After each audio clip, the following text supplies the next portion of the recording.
Welcome back to Superior Sunrise. Now joining me is Darrell Stevenson with Stevenson Angus. Darrell, I want to thank you for being on this morning. Like I told you earlier when we were chatting over coffee, it's not like you have anything going on this week. You're never busy. You got nothing going on. So thanks for being here this morning. But let's go into it. I want to talk a little bit about, before we talk about your auctions and your past auctions, let's talk about the history of Stevenson Angus. Certainly. And thanks for having me here this morning.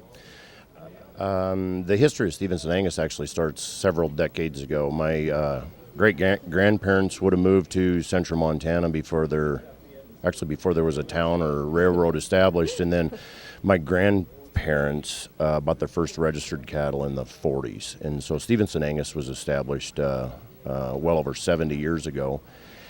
And in the 50s, my grandfather actually was one of the charter members for the Montana Angus Association. My grandmother was very active on getting the Montana Angus Auxiliary, the Montana Angus News established, and as family grew, land size grew, cow herd numbers grew, there ended up being multiple branches within the ranching operations. And in the early 80s, we formalized that under a marketing entity called Stevenson Basin, and we would have actually marketed all the cattle through that marketing flag for about 20 years, and that would have included ourselves as Stevenson Angus Ranch, Basin Angus Ranch, Stevenson's Diamond Dot, and a couple cooperators as well. Those peak numbers into the 90s, we would have sold upwards over 3,000 bulls a year and over 5,000 bred females.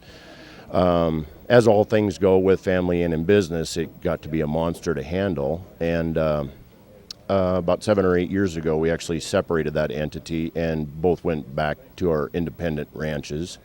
And now we continue operation on the home place as just Stevenson Angus. And my father and my brothers and their families are all home in that operation. So this year, I think, would mark our 71st continuous year in production sales. Wow. And our fall sale would be recognized as the longest established annual bull sale of all breeds in North America. So it's got quite the history, and we've got customers that we've got several customers that have actually been buying bulls for over 20 years, for 30 years. Actually have one customer that has been buying bulls since 1962. wow. Speaking of buying bulls, I mean, you had a pretty incredible fall sale. So tell us a little bit about that and kind of what's leading us in and making us excited for your spring sale. Absolutely. Yeah, thanks for bringing that up. Our fall sale, the attention there was absolutely fantastic, like nothing I've ever seen. The attention we had there, specifically for herd bulls, was overwhelming, and I think there was a lot of attention created from that end.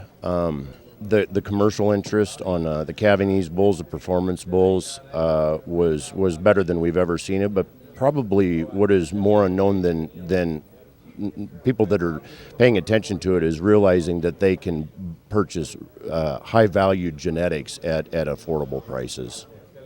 I think that's what's important to cattlemen. I know Cole's wrapping us up, and I know we have a lot more to talk about, but I know you have your spring auction coming up, and I'll just go ahead and tell them if you guys want any information about it, you can go ahead and visit superiorlivestock.com. I know shortly, coming up in the spring, we will have videos of all everything that will be offered.